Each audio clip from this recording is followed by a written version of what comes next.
Okay, so welcome to the first episode of the Moba Dojo. Here we are going to go over your first steps and your first baby steps. Oh, it's so cute. So cute.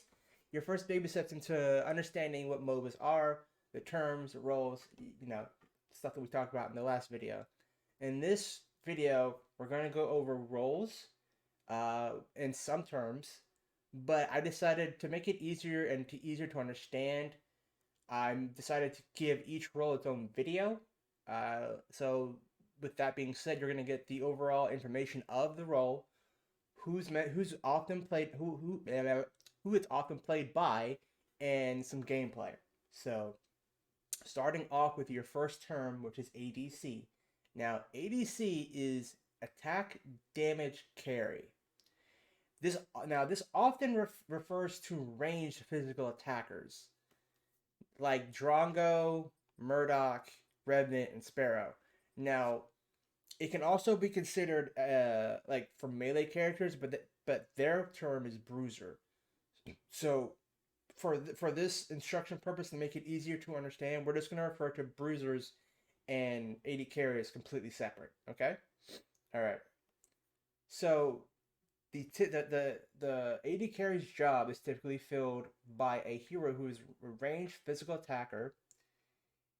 It's a ranged hero who is the one half of the only duo lane in either game. It doesn't matter if you're playing Heroes, Smite, Dota, or League of Legends. Now for League, it's the bottom lane. For Predecessor, it's either it's the lane that's right next to Fangtooth, and that's one of the early game buffs because since it's third person, depending on what side you're on, you're gonna go either left or right. So that's why that's important. So now Fangtooth and Dragon, League and Predecessor, these are early buffs that help the team throughout the game that can constantly respawn and add a different effect for both games. Now, the ultimate goal for the ADC is to get last hits, which we will go over later on in the episode. It's to get enough last hits to buy your items, power yourself up as soon as possible, because the term carry refers to someone who is a big reason, a big part of why they win team fights. Like you're meant to essentially you're meant to be the biggest damage dealer on the team in the game if possible. So that way you can ensure that your team wins every single team fight because you're doing the most damage. That is the ultimate role of an ADC. All right? So, now we're going to go over these characters and show you what they are kind of go over their list, give you a brief explanation of how they work, and then we're going to move into some gameplay. Okay? So we're going to start off with Drongo. Now, Drongo is an interesting one where basically his ability set is not your normal ability set, but the thing with AD carries is that they often lack mobility, which is really annoying for me personally because I like my characters to have mobility. But some of them have a mobile kit, some of them don't. Some of them have absolutely zero mobility. But in Predecessor, everybody has mobility, period, because everybody has an item that lets them blink a short distance. Now, that's not a part of their kit, though. We're going to stick to kits. So basically, starting off with Drongo's passive, Drongo's ability deals increased damage equal to 30% of his critical chance. Drongo's critical strikes and abilities also apply a bleed to enemies, dealing 1% of their 1% of their maximum health as physical damage over 3 seconds. So it's basically a dot in a way if you want to think about it. Now, a dot is basically a form of damage that is over time. So we will go into that more later. His basic attack is a pistol shot. Everybody's gonna have a basic attack. Because the main difference with third person MOBAs and over the top, there is no auto attack in a third person MOBA. So like Dota and League, there's often a auto attack. Like your character will automatically attack, a character. But with predecessor, you have to manually attack, which adds an element of skill to the game. So he has a gun, so his base attack is a gun. Now, his first actual ability is he throws a boomerang, dealing XYZ damage plus 40% physical damage to all enemies hit and slowing them by 20% for 1 second. Upon hitting terrain or traveling max range, it returns and repeats the effects. So if you're coming from League of Legends, think of this like Nar's boomerang. Essentially, it's Nar's boomerang. Now, moving on to the gag grenade, toss a tear gas grenade that persists for 3 seconds, silencing all enemies heroes inside the area until they leave. Enemy heroes that leave the zone will be silenced again upon re-entering the gas. Now, what silence means is it keeps you from casting any spells. So all you have is your physical attack. So as long as you're silenced, you cannot use any skills at all. Now his third ability is called Rad Rounds.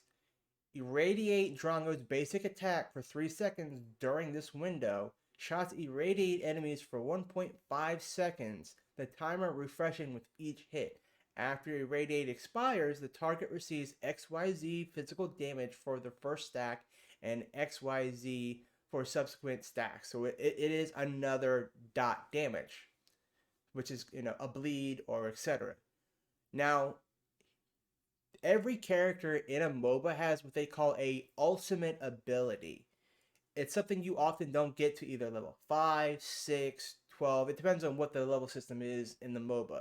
With predecessor, it's 6. Once you're at level 6, you will get a ultimate ability, which is going to be your strongest attack the character has to offer. It's also going to have the longest cooldown. Now, so that's what this means. The CD, it stands for cooldown, which it basically means how long it takes for the skill to come back up so you can use it again. Shrapnel Cannon.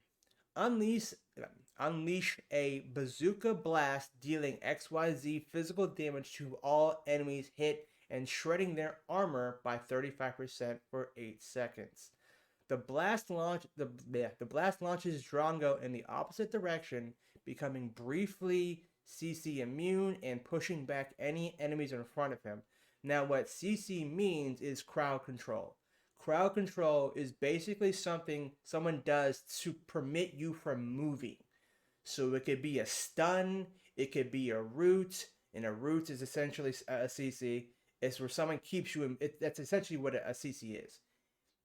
Ultimately, crowd control means you cannot move. You can't act, you can't move. Now, there are different kinds of CCs, like stuns, roots, and stuff like that. Now, CC immune means that nobody can root you. Now, the armor bit, it basically means that they lose a total, because the more armor you have, the less damage, the less portion of your damage gets dealt to the target. So all right, moving on to Murdoch. Somebody hear a call for the legend? Shots fired, his passive. Every 14.5 seconds, Murdoch's next basic attack has its range increased by XYZ and is empowered with 30% additional physical penetration.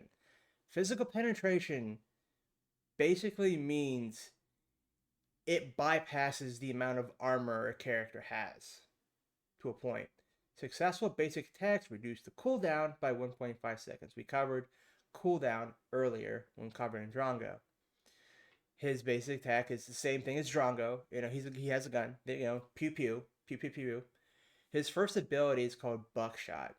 Discharge a shotgun blast, dealing XYZ damage, physical damage to all enemies hit by decreasing by up to 60% based on distance. The blast pushes enemies back, its force increasing at close range. Now, this is another term we're going to talk to, but don't. If all these terms that we're going over, I'm glazing over them. I'm not entirely going into them because, like I said, they're all going to have their own video. So I'm just giving you a brief explanation of what they are. This ability uses something called AoE, which is called Area of Effect. Basically, it's an attack that attacks multiple people, and that's what Buckshot does. It's another basic term is conal. It means it uses the attack radius is in the shape of a cone. So his next ability is called Static Trap. Place a trap that arms after a short delay, dealing XYZ magical damage to any enemy hero that steps on it and rooting them.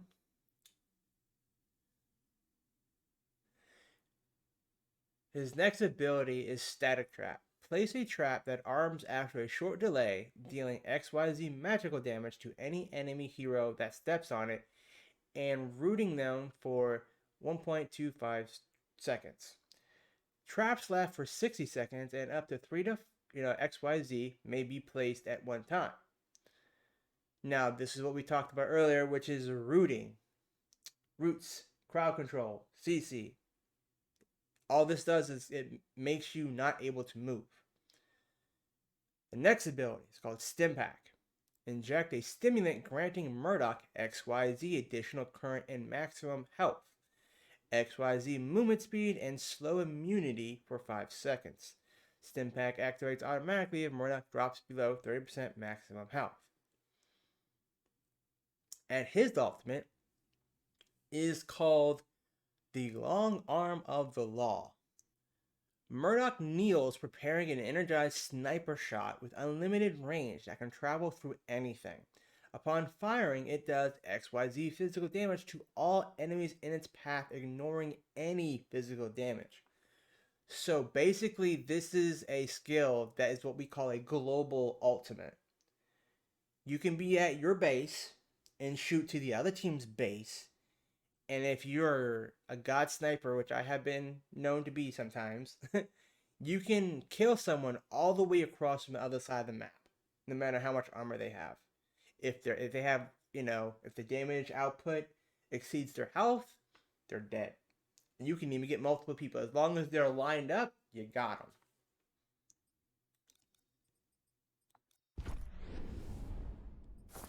After you, then. Revy Boy. Now, Revenant is an interesting take on an AD carry because if you're coming from League, he's essentially Jhin with more rounds. Now, what I mean by that is Revenant isn't your typical AD carry because a typical AD carry can just constantly attack, pew, pew, pew, pew, pew. With Revenant, you only have 5 shots. I think it's like 5 shots. It's like 40. We're going to find out in this skill, but you'll see what I mean. Revenant gains 6.5% plus 1%, 10% crit strike chance. I know that's a lot of percentages. Increased physical power, and his attack speed decreases reload speed but doesn't affect fire rate. Killing an enemy hero grants 50 plus 25 per bounty section of gold, and that's his passive. Now, this is where it talked about the reload. It's a basic pew-pew skill, but so it's 4. After 4 basic attacks, Revenant will automatically reload.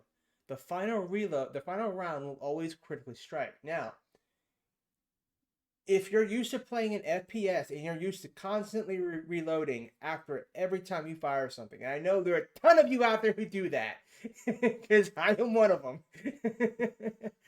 I am one of them. There is a caveat with that. Like you don't have to use your entire round set to reload. Now, the catch is you're not gonna get the last crit strike round. So if you want that crit strike, you have to let the round automatically reload. But if you're impatient or whatever, you can reload after any shot, honestly. So obliterate. Unleash 10 ethereal missiles that home to random enemy targets within a wide cone. Each missile deals XYZ physical damage plus magical damage, because that's what that purple icon means. That's the magical damage icon. So it's 50% physical and 75% magic. Enemy heroes take 15% damage from missiles beyond the first. Now, Scar. Scar the target enemy hero dealing XYZ physical damage and mark them for 5 seconds. The next XYZ instances of damage from Revenant apply a 5% stacking slow for 1.25 25 seconds and deal 15% bonus magical damage. Now his ultimate is called Reckoning. Revenant pulls himself and his target into the nether realm for 6 XYZ and roots the target for literally no point at all. It's like 0.5 seconds. Killing his opponent inside the nether realm will double the bonus gold gained from Bounty Hunter.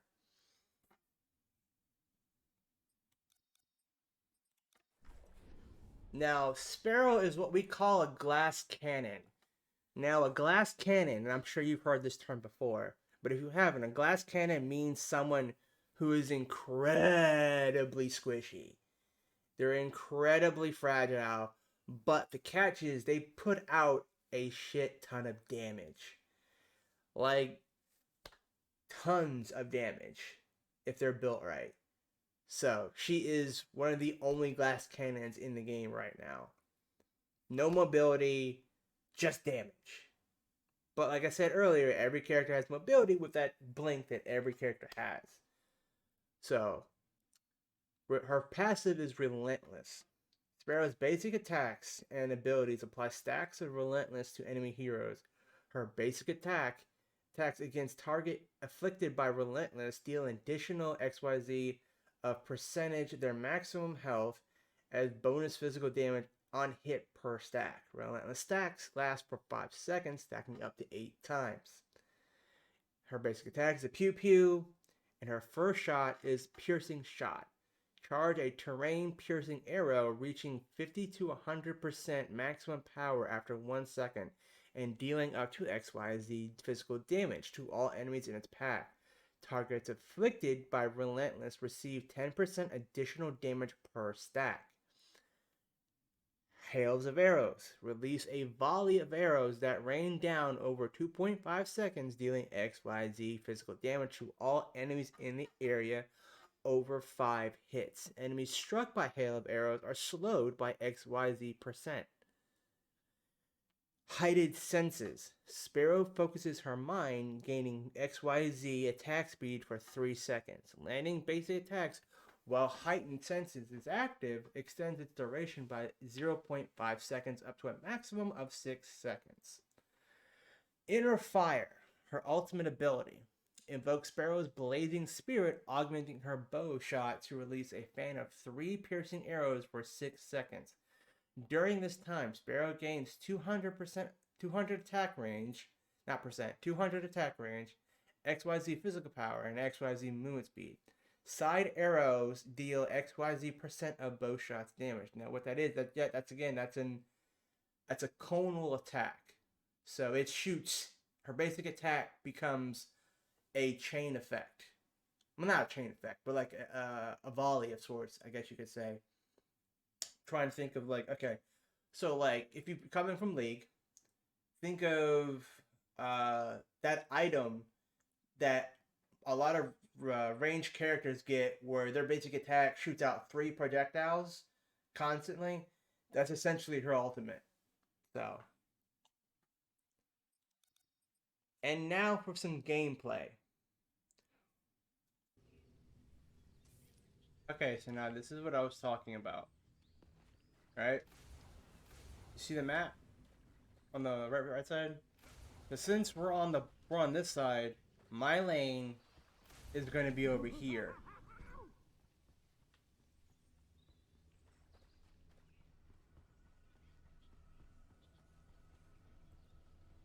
This is where my lane's gonna be. Now, if I was on the other side, I would be facing this way, and then I would be gone. You know, I'd be gone this way. So, okay. Hopefully, this isn't get me killed trying to show you this. Yep, it's going to. Totally going to. Minions are spawned. This is where Fangtooth is. Right there.